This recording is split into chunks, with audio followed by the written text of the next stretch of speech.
Yo, yo, yo, yo, what's up, all you burner stoners and potheads, and especially all you gardeners out there. This is Mr. Weedman and Big Earl with the Grow Hour. Big Earl, my brother, how the hell are you? What's up? I'm good, man. How are you? It's been a while, my friend. It's been a hot minute, man. It's been a few months.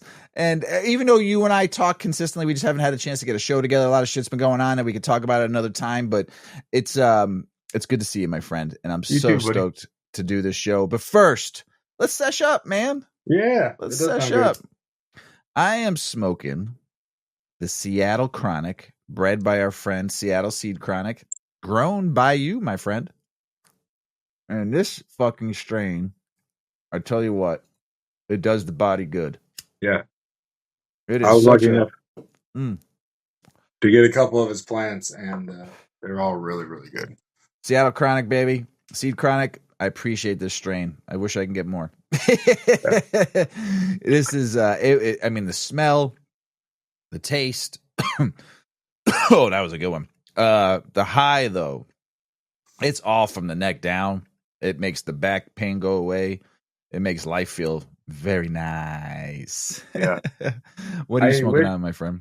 I wish I knew more about that one. I misidentified it or didn't identify. There was a mistake there where it ended up. That's why we call it the Seattle Chronic, because I have no idea what actual strain it is. I'm smoking Lava Cake. Went back. I don't know. I smoked that the other night. I still got like 3 or 4 nugs left from the last batch you gave me, and get you high. I love that fucking strain. Yeah, it's good. It's such a nighttime sleep strain for me. I don't know how you're gonna fucking function in a minute here after you smoke that fucking J, the Lava Cake. I'll smoke half of it.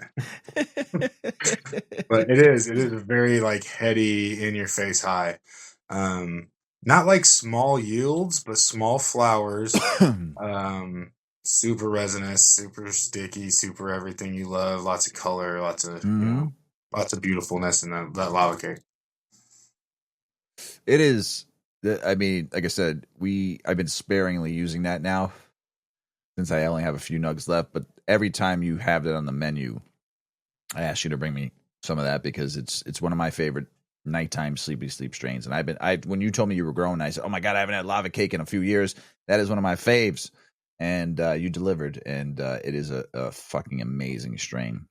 Yeah, dude, it was circulating here in Michigan for a long time. The only reason it's probably not circulating anymore is because they've completely destroyed our caregiver stuff. So not like legally, but just, methodologically, whatever. Yep. I did the show yesterday with Mrs. Weedman. I did the Chronicles yesterday on Tuesday, and read Michigan sales and found out that Michigan's price per pound is now under $1,000. Average cost. There's some people out there. There's signs here. That's the average now. Yeah, that's the average now. That's crazy. Well, hey, I can tell you this: unless you're growing huge amounts, which you're growing huge amounts, there's that argument that how good can it really be? But unless you're growing huge amounts, it doesn't get much lower than that before people stop. It just, right. So if you guys are out there, support some people that are wanting to do it right. Yeah. How many caregivers you think are left in Michigan? I mean, dude, since I've been done with shops, it's hard to tell. But I can tell you this. I've had to go in the last couple of years to like 3 or 4 different shops. Not because I want to, but because they literally close. Like 6 months after I found, okay, here's a new shop I like, they're closing. Okay, here's a new shop I like, they're closing. And the people left, like when I go to shops, it's only the biggest ones now. They have the lowest prices. A lot of the times, like very low prices, and they're dead. Like even on like seed days, I'll go out there and I'll meet Tarantula. I saw on a seed day at one of the biggest gardens. Like they do insane amounts of sales online. The one around here, I don't even want to say their name because I don't like them that much. But I was at no plug for you. No plugs for that garden. I was at a seed day that they were doing, and I was like, let me go, or it's like a 420 event. I don't know. It was some kind of event. This place is huge. It's a warehouse of warehouses.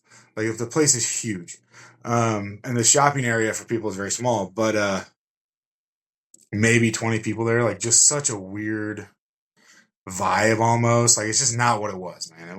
The grow shop back in the day was so badass. Yeah, People, you used to talk about when you worked at the grow shop and how much dude. fun you had there. It was fun. I mean, it reminded me a lot of the early days of when I was bartending.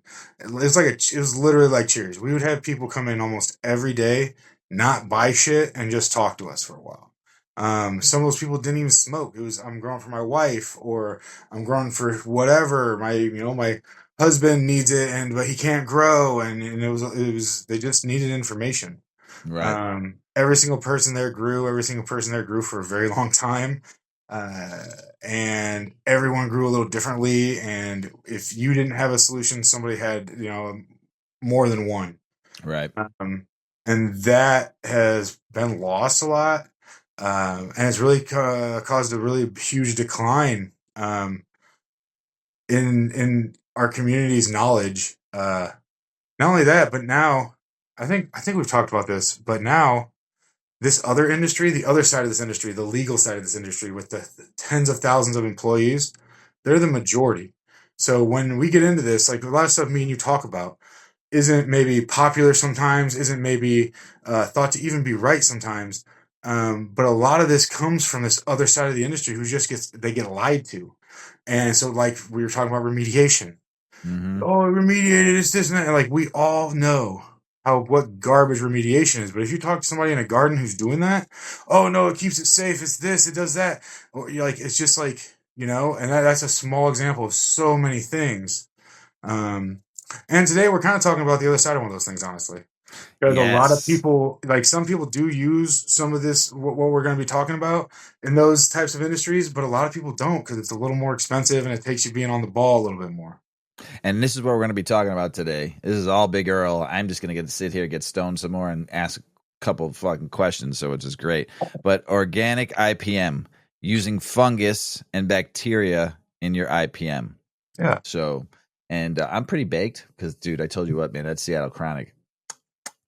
Beautiful strain. Yes. So, what is commonly referred to as biologicals? I have no clue what a fucking biological is, so I'm super stoked to hear about this. So It's I'm sure I've heard it, but just I I I need to know. it's Inquiring something minds. living. Yeah, when we talk about it, like with our IPM, it's something living. But usually when people talk about biologicals, they immediately think like ladybugs or maybe nematodes or whatever, a predatory mite. They usually think of like a bug, something a little bigger. But a biological IPM is also um, a little more recently, probably, than a lot of that other stuff, but it's also like a fungus and a bacteria, or different funguses and bacteria is more like, and they do a really good job. What these things do is they get in. What they've done is they found the biggest things, right? The biggest things that threaten cannabis, from Fusarium and Pythium to PM and botrytis and to the bugs to everything, right? And it's okay. How do we create something? They create something to compete with these things, not only compete but to attack them and beat them. And so Pow, you pow, literally use pow. molds, funguses, to get rid of mildews or to prevent from mildews, and or bacterias or funguses to kill bugs or to prevent different diseases. And it's pretty awesome. It's pretty cool. And the company we're going to be going through the most today is called BioWorks. Um, but it's literally like for Fusarium, Pythium, powdery mildew. Some of these biological funguses and bacteria, but funguses in general, I'm talking about here, are some of the only ways I've ever like gotten rid of root aphids. Ooh. And it wasn't just in like 5 plants; it was root aphids in a 91. They were really bad in a 91 light room, and the whole garden had them. And we were able to use a fungus to get rid of them. And root aphids, if anybody's ever had them, suck so bad. Um, they are so hard to get rid of. They're so hard to like even keep at bay, let alone get rid of. Especially in a plant, especially going through the different stages of that life of that plant. And it was the first time that like, really made me believe in. Like, well, these things get. are some great Little options. those little bastards, root Yeah. aphids. So Oh, let me dude. ask you a question. Which Yeah. one's worse? Root aphids or russet mites? Oh God. Um, I would say it's harder to identify a root aphid problem, but it's harder to get rid of a russet mite problem. Mm, Um, because root aphids look like fungus gnats and they live in the ball, like they like to like be down in the ball of your roots, and that's right. why it's so hard to get rid of them. Unless you're gonna do like a pyrethrin, like literally leave a pot in a bucket of pyrethrin soaking for however long. First off, I don't recommend that because pyrethrin can just literally straight up kill your plant if you don't use it right. It's a great product, don't get me wrong, but I've like watered with pyrethrin before. I like sold somebody a plant and it's literally killed my plant because I had it in a bag and it was not a good uh, times. Um, but the russet mites you can identify pretty once you're identifying the russet mites, it's kind of game over. But the root aphids, I feel like get Like fucking get Pac-Man. misidentified for fungus gnats a lot. Yeah, no, I mean you can see stuff, but usually if you're seeing like some of the big problems with russets, like the new yellowing starting to die and stuff like that, you have a pretty big russet problem. And they're so little and they suck so bad and they'll go dormant. And I, little fuckers, I we hate you. yeah, but the root aphids they look like fungus gnats. So a lot of people will have, oh, I got these terrible fungus gnats. I used the mosquito dunks and I did this and I did that, and they'll say like 10 things that should get rid of fungus gnats. And I know some fungus gnats are harder than others. I'm not even, and sometimes they're in the drain and not in your pot. But Mm. then all of a sudden you say, okay, well, get that out, get a scope, Google, look up these side by side aphid versus fungus gnat. One, and I always get them mixed up, so I'm not even going to try to say which one is one, but one of them has a pointier ass and that the goes out a little bit past the wing, and one like with a rounded wing, and one of them has the longer wing and the ass is a little more rounded and it is not as long on the wing. And you Gotcha. literally need to get a sticky trap. You need that in your garden anyway, even if you don't have pests, because you're not going to know that you're starting to get pests without it. Get your scope on that bad boy. Wait, hold on. Big Earl's tip of the day right there. Yellow sticky traps every day. Big Earl People, tip. and honestly, if you're doing shit right, it's not really that. Like I know it would suck to change them every week, but like for me, I don't change them every week. I change them every few weeks because really I don't have too many bugs that get on them. Like a few leaves here and there, and maybe a bug here and there for sure. Especially those little box elder bugs, those little bastards. Uh, oh man, we have 3 box elder trees. First off, they're the whirly. Oh my god, all over everything. And then these box elder bugs they're relentless. I spray the shit out of them with Little DE. bastards. Yeah, dude, I go out there with DE. I just fucking. The neighbors don't know what's going on. I Be, just got be, clouds. hey, be careful with that hand gesture. There's kids that watch this show. Yeah, that's true. Go out there. Yeah, that's true. I but that it's a accordion like thing, so it wasn't inaccurate. But if you guys aren't protecting your house with DE, Oh get yeah, on it. that's Diamascus Earth, man. Put that all over everywhere. It's Fucking amazing. everywhere. It's cheap. Put it You can in get little every blowers. crack and crevice of your house. Yo, Fucking, you won't have any ants or any bug problem fuck them up. if you put that all around your house. Oh yeah, these the shit, and it Yeah, I doesn't like harm it. your dog. It doesn't harm animals, Doesn't and you hurt can eat. bees. It's Yeah, just the no, little no. super shitty bugs. Yep. Yeah, So, agreed. But um, can you tell me? I need to know. I mean, you've taught me a lot in the last 2 years. This is our 76th episode together. You teach me so much. So tell me about. I need to know about this term. Some of the terminology, though. This is yeah. way above my fucking pay grade here. So we're just gonna talking about bioworks today because there are, and this is with a lot of we're talking about Bioworks because I'm most comfortable with Bioworks, and I've talked. They're very accessible. You can email them, you can call them. I've talked to multiple of their reps multiple times. They have a lot of really great information, so you can really like. It's just I really like that company. I know there are other companies out there. BioMarone, I think, is one that does a lot of biological IPM. But and they do use some of the same terminology, but I'm not sure that it's all exactly the same. So I know for sure with Bioworks, okay, when you see, it'll say something. It'll say, um, what's it like root shield plus, root shield G, root shield, uh, WP or what it's different ones for all of them, and that means something. Hmm. So when you see the HC with them, it's hydroponic concentrate. So if you are in a hydroponic system, if you're automatically dosing, taking it out of a doser, that's what you're looking for.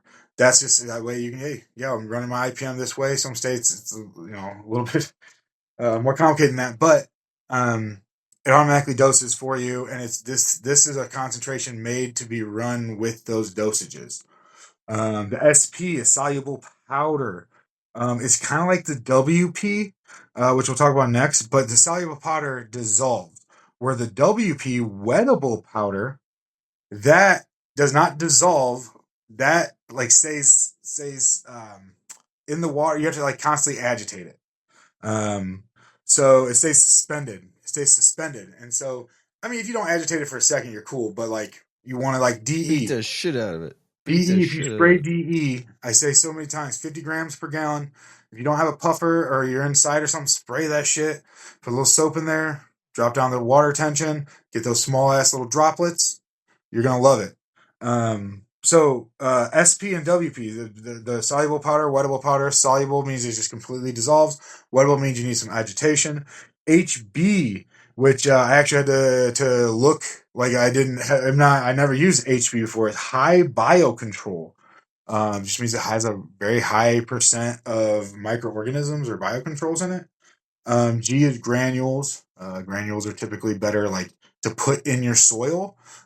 So there's some different granules out there that like there's a lot of you can treat the soil for to protect you against powdery mildew, botrytis, fusarium, and pythium. And so a lot of granules are an option there. Um, and then you'll notice plus behind a couple things, and plus just means it has something added. In the terms of Root Shield Plus, it uses two different types of trichoderma, which is a fungus, which we'll talk about in a bit. But that's the plus, the second trichoderma. In any of the other root shields, it just has the first trichoderma. And so it has two different, basically, active ingredients, microorganisms, whatever you want to call it, that are fighting these things. Because that's all this is. What we're doing is we're creating a fucking war field in our soil, on our leaf surfaces. If you are a bad disease and you're landing, we're putting our good troops there that are, like taking over a rural little town is a little different than taking over a city. Yeah. And it's about, yeah. And then we reinoculate, Charge! you know? Charge! Exactly right. That's what we do. And that's what this is all about. We'll say it a couple of times, but it's about preventing it, not reacting to it. That's what this is all about. You prevent it, you don't react to it. I like that. That should be on a Yeah. t-shirt. It should be on a t-shirt. Yeah. I mean, that's how you have to run this. Because if you wait to see a problem, then it turns the other way. You're spraying or you're doing whatever, and there's already a population of this other fungus or this other bacteria there. And now your troops that you're putting in there, they're fucking storming the beach instead of sitting on the beach, And so it's like, sitting on the beach waiting when one of these spores comes in, and they're like, well, there's 5 million of us. Comes the other way around when you get a problem and then you try to react to it, Right. So, Right. yeah, HC, SP, HB, WP, G, and plus. It's like All mean ABC. something. So It's like make sure you ABC. pay attention. ABC. Always be closing, motherfuckers. Always be closing. Always be So, cloning. Always be closing. Remember, WP, HC, SP, HBG plus will get you where you need to be. All Big Earl. Yeah. What's the direct approach? Like what is that all about? Like what this bioproduct, this bioworks you were talking about. I went on their website. You've told me about them in the past too. So yeah. Tell us a little bit about this. Yeah. These are the direct approach. Bioworks is the direct approach. So Bioworks and these defenses use fungus, they use bacteria, And then they use a couple other things like yeast and nematodes and stuff like that. But nematodes is on the bug side. Nematodes is great. We use that in our garden, and it lasts like 6 years. You only need to Yeah, spray they're it real once. And badass. those little motherfuckers chomp on some shit, keep that yard clear of all bugs, and they survive for 6 years. And then you just got to reapply it again. It's harmless. Amazing. Yeah, they have Amazing. nematodes for different levels too. So if you're knowing the bug, if you have a problem, right, and you're trying to use nematodes, or if you've had a problem, knowing the depth of the in the soil that that bug likes to be, um, make sure you're lining that up. You know, a They lot of they people they attack the eggs of like fleas, ticks, they get them all. fucking. They get ants. They man, they're little like wormy looking dudes. Nematodes. They're cool as hell. So look, just check them out on a microscope on like YouTube Yeah, or some shit. And yes, they are put in your garden. You will not have your grass will be looking good for years. I haven't. I just added nematodes back. I think Mrs. Weedman had somebody add back to our garden. I think because we went all organic in our food yard garden. now. Yeah, our Nice, our plants and our grass is now all organic. nice, dude. Your grass looks really Yes. good.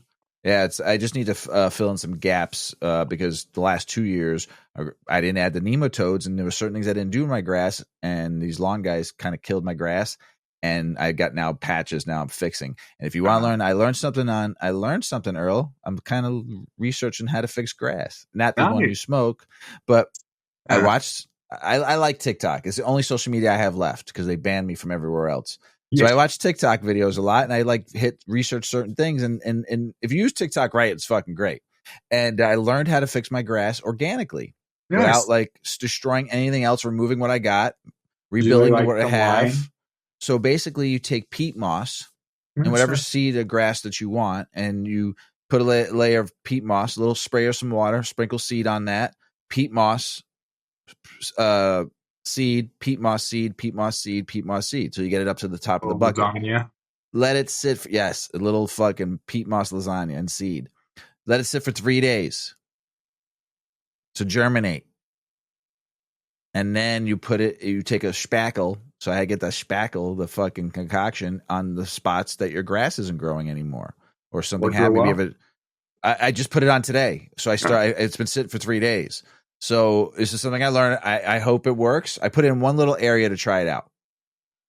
And I'm asking you, do you think that's a good recipe? Or is it a recipe for fucking nothing? Nothing's gonna be ugats. I'm gonna get nothing out of this. Do No, you I think think it's that'll be a great. Maybe you can press it down a little bit. I I did. would, so it I doesn't. Okay, spackled yeah. it. I spack Other than that, yeah, cool. Yeah, I slopped it like you're doing laying bricks. You know what I'm saying? Yeah. So I slopped it and then pressed it down, slopped it, pressed it down, like you Oh like yeah. a bricklayer. So I learned No, something. I I say think I that'll be try it great. out. Save some money, right? Yeah. Cost me fucking $20 for the peat moss and the seed. We'll Yeah. see what happens. I got some good seed. I got some Kentucky bluegrass. Nice. Well, I mean, the peat moss holds a lot of moisture. That should act really well, especially as it starts getting warmer. So the biggest problem I think with that people have with new seed, not that I'm a super lawn expert, but I've done some shit with lawns, um, is that when planting in the spring, it gets real hot, and you have to water it a little bit more because it's a little bit more Oh, prone. That's why. this peat moss is wet, like Nice. really wet. Yeah. Yeah, because So it's been yeah, raining. that's It's been raining too, so it hasn't had a yeah, it's chance to really rain here dry at too. all. Yeah, so Oh yeah, that'll basically, be I great. slopped that shit down. We'll see what happens. I'll see if it works. I'll send you some pictures if it works, and then like I said, if I at least get like some grass growing out of it, then I'll do the other blank spots in the Nice. grass, Yeah. and we'll figure. And right, it's just like we were just talking about this. I just figured I'd try that out and see what happens. So I learned something. So go That'll ahead. be great. Oh Sorry. yeah. No. All right. We can just talk about a couple of their products. Cool. So root shield we already talked about. So what root shield is a trichoderma. That's a fungus. Trichoderma, it protects against Pythium and Fusarium is going to be the main ones that uh, cannabis is going to be prone to. And what this is Pythium and Fusarium is a fungus as well. This is like a competing fungus. It competes in the same niche, if you want to call it. And so what you do is depending on how so one thing with this is living, depending on how you're watering is a lot of this, like how often you apply, how much you apply, stuff like that. If you're outside, some of this, especially the soil treatments, you can do like I think Root Shield only had directions for outside, and it was like once a month. And that's complete. That's like just re-inoculating. I bet it would last much longer than that. Hmm. But they I do have a plus. Their websites is Pretty really informative. good. Yeah, Yeah, oh agreed. yeah, it's really good. Um, I'm on it right now, and when you sent it to me earlier, I look. I mean, I've heard of you've talked about them to me before, but I never really investigated their website. Really nice and easy to use. They got these little little papers underneath the product that you can click on, yeah, label, SDS, compatibility, and info. I all like of that. it. Oh, Yeah, the info is great.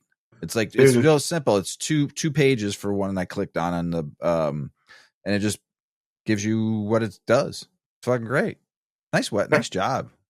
That's a cool way. It's a dude. That's why I feel more comfortable talking about them than there are. Like we'll talk about Bavaria Bassiana. There's, I think Bioworks has a Bavaria product, but the most popular one isn't from Bioworks. You know, I have more experience with the other one, which we'll get into. But yeah, Root Shield comes in the plus. The plus is just a different trichoderma species, or one is I'm just going to read this off their webpage basically, but one is Harzianum, and the other one is Virens. And so if you don't get the plus on it, so there's Root Shield and then there's a Root Shield Plus, you know, and the plus is it comes in granules and wettable powder. The regular Root Shield comes in granules or wettable powder. So if you get the regular one, it's just the Harzianum. Um, but there are other companies that have this type of stuff. Like if you go on their page, you'll see this Trichoderma Harzianum strain T22. That means Bioworks patented that strain. That's the strain they use. Other people will use different trichodermas, other companies, and it's just whatever strain they patent or whatever strain they use. Um, but then you scroll down a little bit, they got the Botry Stop. That's using, I think that's a bacteria. But that might be a fungus. I don't know much about Botry Stop because I've never used it. Um, but it's a wettable powder, and that's for botrytis. C's I like a lot. That's a Bacillus subtilis, so Say that again. That's not, say that one more time. Bacillus subtilis. Wicka wicka Wicka wham. wicka. Um, that's a bacteria, I think. Yeah, that's a bacteria, I believe. Um, Fungal and bacterial. That says it right there. Um, but that helps with the let me look at the other one with powdery mildew and botrytis. Hmm. Uh, and so those are that's I mean that's your four main Yeah, candidates. and the active ingredients in this Epi Shield, I'm just looking because we were talking about mites and aphids and tripes and white flies and bears, oh my, and mealy Yeah. bugs. You've mentioned them all. And all the ingredients in there is peppermint oil, clove oil, and sodium lauryl sulfate, which I don't know what that is. But the other two I do know. I use peppermint oil and I use clove oil. Yeah. Yeah, What's what? that's with the bugs, yeah, for sure. And that's not even like one of the bacterials or fungals. That's just Right. a That's organic as you can get right there using yeah, those ingredients. That's a pretty amazing, you know. yeah. And even their Multex, it's an azadiractin. Yep. And some people kind of talk shit about azadiractin. But when you get into their Multex, it reassures some pretty great stuff. It's a little different than other products. Hmm. Um, And then, yeah, principal is their Bavaria Bassiana, which is what we were talking about with that other product. So they do have a Bavaria Bassiana in a wettable powder form. Um, and then their Nema Shield is their nematode product. So, like, it's just the lineup they have, you know, to me, using a root shield and a C's. So C's is you can water it in and you can spray it. Um, I like C's better sprayed, honestly. I like watering in. I don't think it's bad to water it in. You can definitely water it in if you want to, but it runs at 38 milliliters a gallon. It just got kind of expensive. So what I typically do, unless I like maybe in the spring, right? Where it's like, oh, some of this stuff's going to be popping around, or maybe in the fall where some of it's popping around. I like to water in Root Shield and then spray C's. Hmm. They also have the potassium bicarbonate. That's going to be like a reactive when you see PM. I mean, you can use it proactively, but I don't know. I've only ever seen people be like, "We have powdery mildew, spray potassium bicarbonate," and then they have hydrogen peroxide also, Hmm. which is, if you're in a somewhere where that's going to test, and you're using these kind of late, these are living things. Hydrogen peroxide being able to kill anything you've sprayed or anything that's in the pots coming up to harvest time, that might be something you find beneficial. Hmm. I don't like spraying stuff late ever, even when it's just hydrogen peroxide and RO water. It can't be good. But it could be better than other shit. Hmm.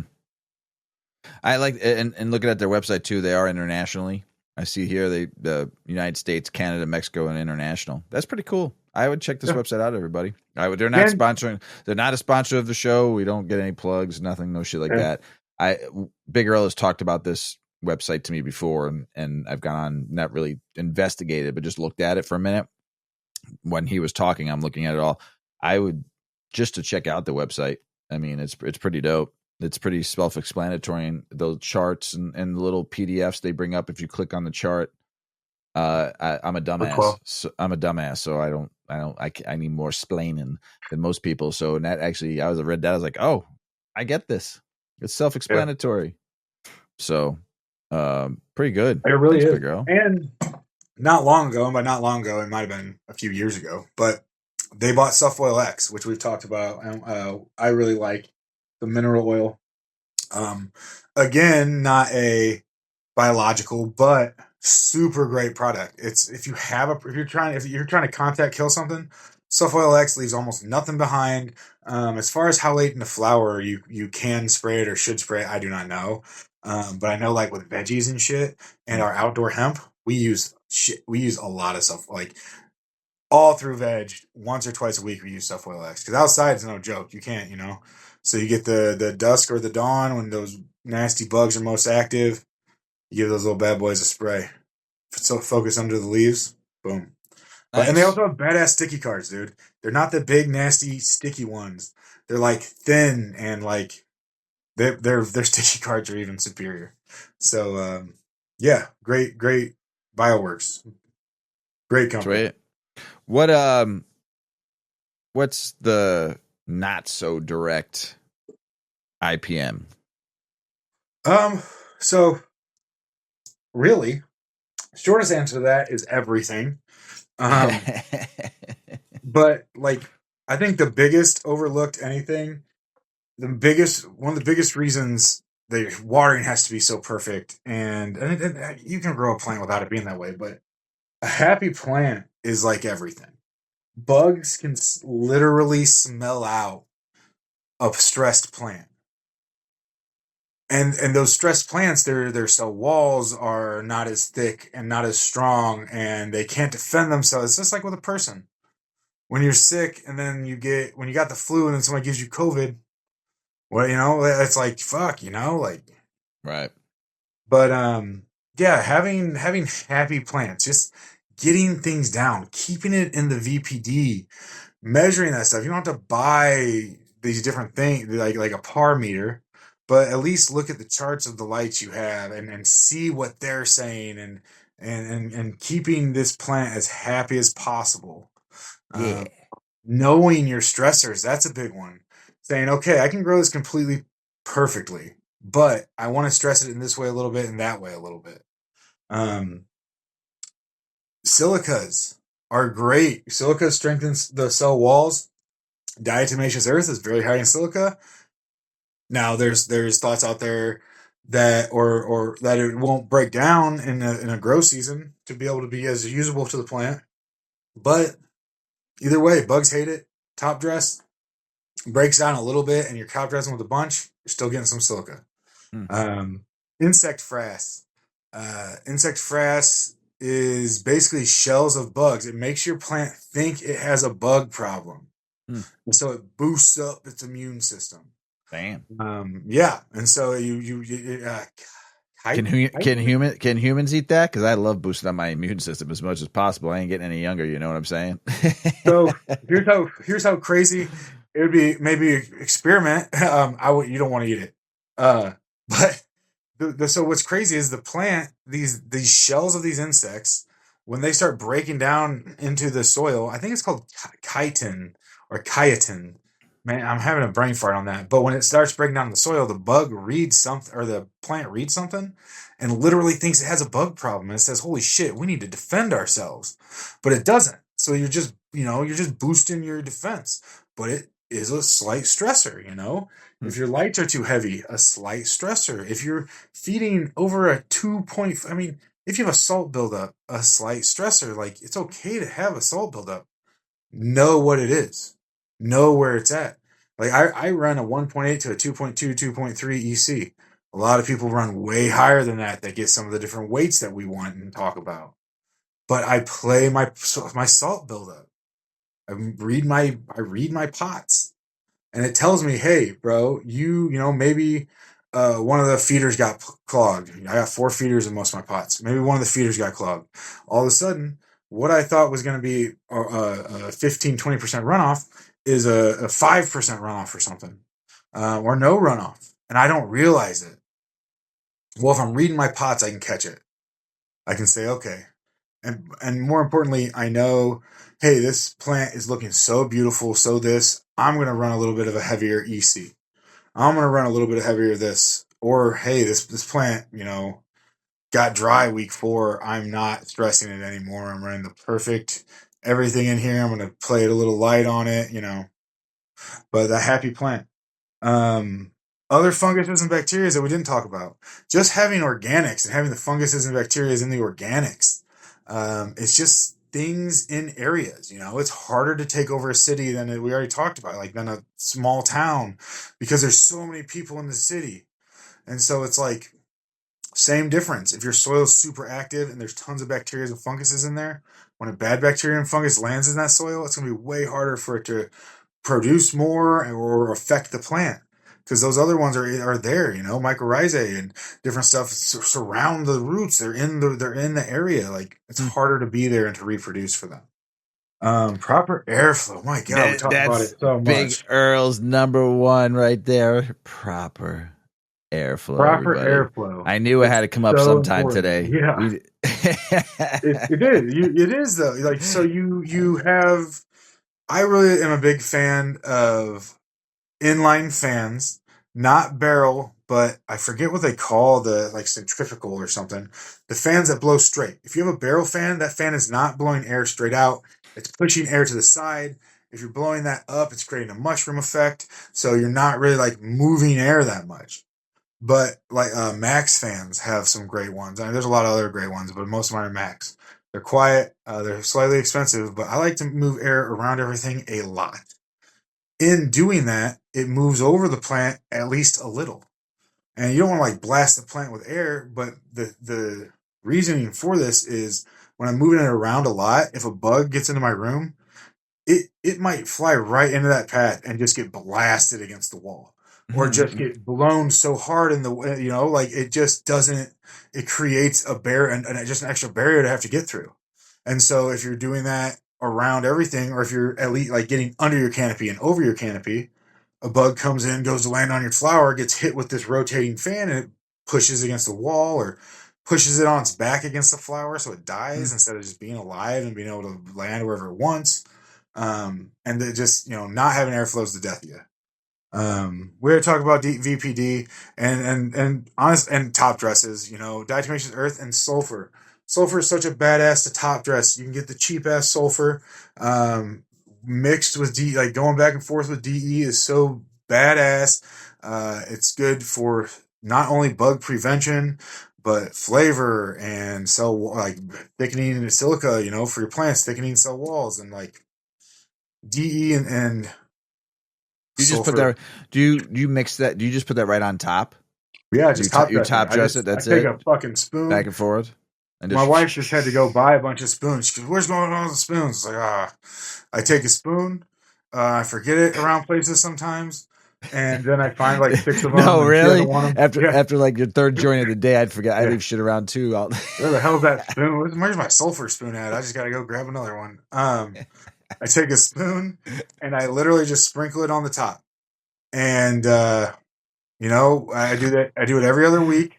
Um, like every third week.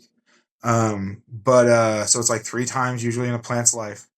And before I add, so if I go in, I notice DE is still present in some areas because like where my feeders come down, it washes that DE away.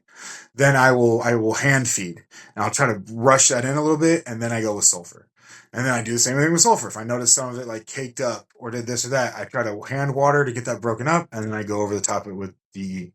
It is better to wait for it to dry a little bit before adding DE at least. Sulfur doesn't matter as much, but DE, the drier, when you put it on there and it's wet, it'll cake up more, it'll lose its effectiveness. If you wait a bit till it's just a little drier, just when you add it, um, it'll at least have until your next watering, Right. to be pretty effective. So, but yeah, top dresses. A lot of people, you don't, it doesn't, just because you top dressing doesn't mean it has to be organic or any of that stuff. There's a lot of nice IPM top dress. Nice. What about if we're outside? Like I have a plant outside right now. Yeah, bring in the flowers, man. Don't monocrop that shit. Plants aren't meant to be monocropped. Bring in other flowers. Bring in pollinating bugs, because they eat the shitty bugs. So when you have a good population of ladybugs and other every wasp and other things that eat the bugs you don't like, the bugs you don't like don't come. Yeah, we have a nice garden out back. It's all Illinois native Native, plants, nice, very native cool. plant garden. Yeah, so that's where I have it right there, and we just laid cedar down all over there too to protect as a top Great, dress. Yeah. yeah. Bugs will hate So, that too. oh yeah. So the whole yard, all of the plant is now laid with chopped up cedar. So Nice, yeah, dude. I love yeah, cedar. I found a lady who's getting rid. I went against my what I would suggest to anyone, and got this lady had a big pile of just like mulch, and she was just giving it away. And I was like, man, I'm just gonna go grab. Like, I just need to like re up a couple spots, right. freshen a few things up. And all my wood chips are cedar right now, and I'm gonna hit it with DE for sure. It stopped raining for the first time since I got it like 5 days ago, Nice. just now. But it the cedar's great. The cedar bugs hate it. It does its job. It Uh, lasts a pretty long time because it's mold and mildew resistant. oh, it is nice. I feel. Yeah. You know what I love about it is that every time I walk outside, it smells like I'm in a fucking Hmm. gerbil cage. I Oh love yeah. it. Smells Reminded me when I had a delicious. hamster. When I had a hamster as a kid. It's So not overly expensive either. I mean, if you get the no. bags, it can be, I guess. But if you get it, like, you can get yards of it for Oh, decently cheap. we got yards of it. It's not Yeah. cheap, but it was Yeah. cheap for how much we needed. We needed a Yeah. Yeah. lot. So, and we're also putting it out in our back alleyway too. So, but Yeah. I mean, it looks badass. It's Yeah. fucking Yeah. dope. Hell Yeah, yeah. it's dope as hell. Um, yeah. So, what else? Anything else about monocrop and like I just talked about? No, no, not really. Just, when you're outside, you have a lot of other options. The bugs can get right there, but if you do a few things right, put up a ladybug house.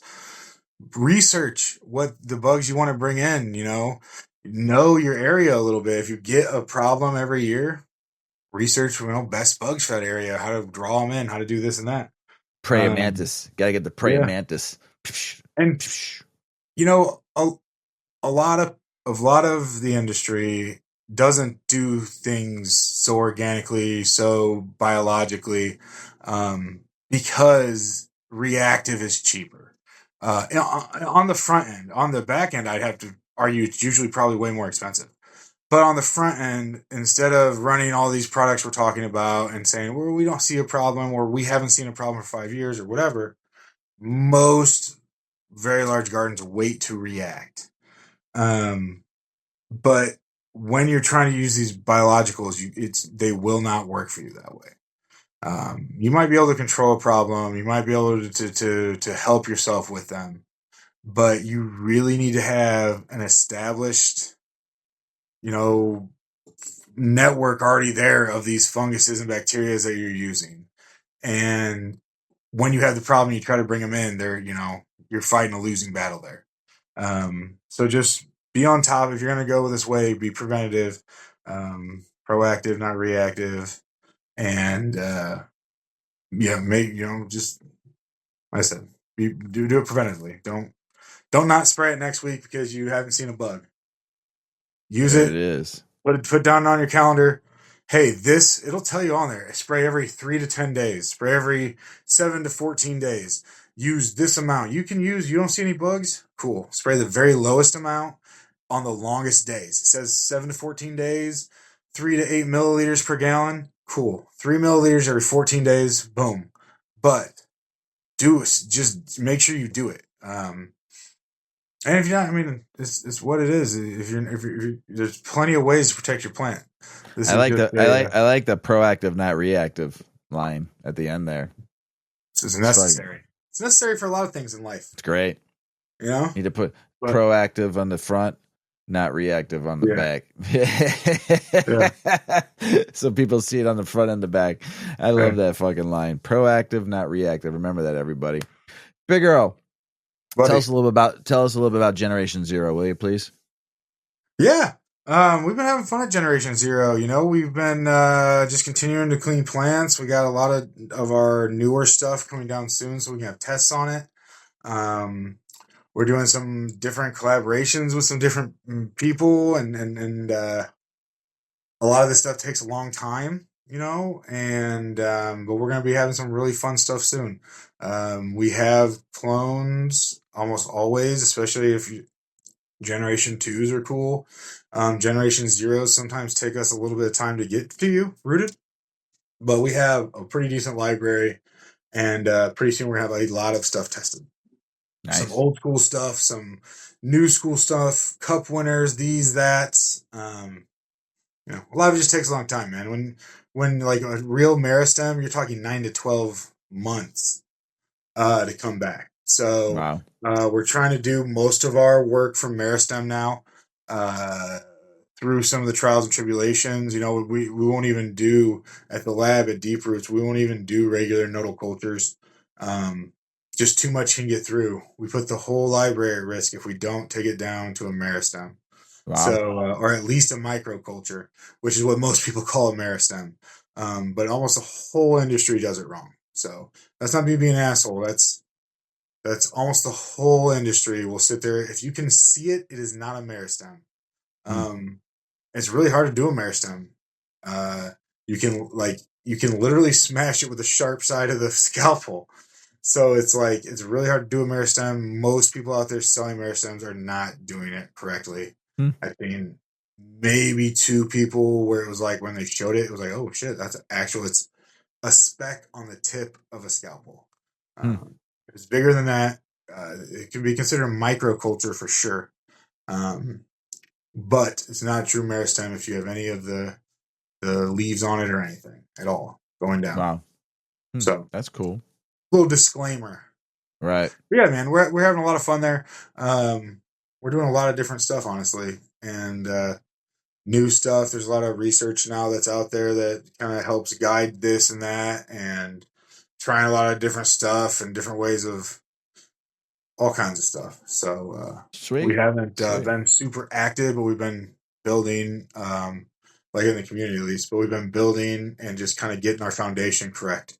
So when we come with this library of 70 whatever plants we have, all from meristem, all tested, all, you know, ready to go. Hell yeah, I love it. What's the handle? What's the handle on Insta? Generation 0, but it's Generation period 0 when the O is an actual 0. Gotcha. Sweet. Everybody check out Big Earl's Generation 0, and if you need some help, reach out to him. So Big Earl, man, there was one thing we didn't talk about in this fucking IPM though. Something that all fucking soil, plants, everything kind of needs. Fuck, man. What is that? I didn't even see it on the website either, man. This is like the biggie, what we need all the time. What is that called again? They don't like to admit it, honestly, because it just like negates everything we talked about. If you just use CalMag at 3.5 times its dose daily as a foliar, you don't have to worry about anything ever. Everybody, thanks for listening. We love you. Don't forget the CalMag. Peace! Check out our cannabis lifestyle brand online at 8decades.com. Our custom smokes and accessories are perfect for your coffee table, bedroom nightstand, or kitchen counter. They're designed for you to show them off. The Canna community is also loving our hemp and cotton blend t-shirts, sweatshirts, scarves, and hats, finished off with our 8 Decades logo. We've got some awesome long-lasting goods that will be your favorite for years to come. 8 Decades, because a 9th decade of cannabis prohibition isn't acceptable.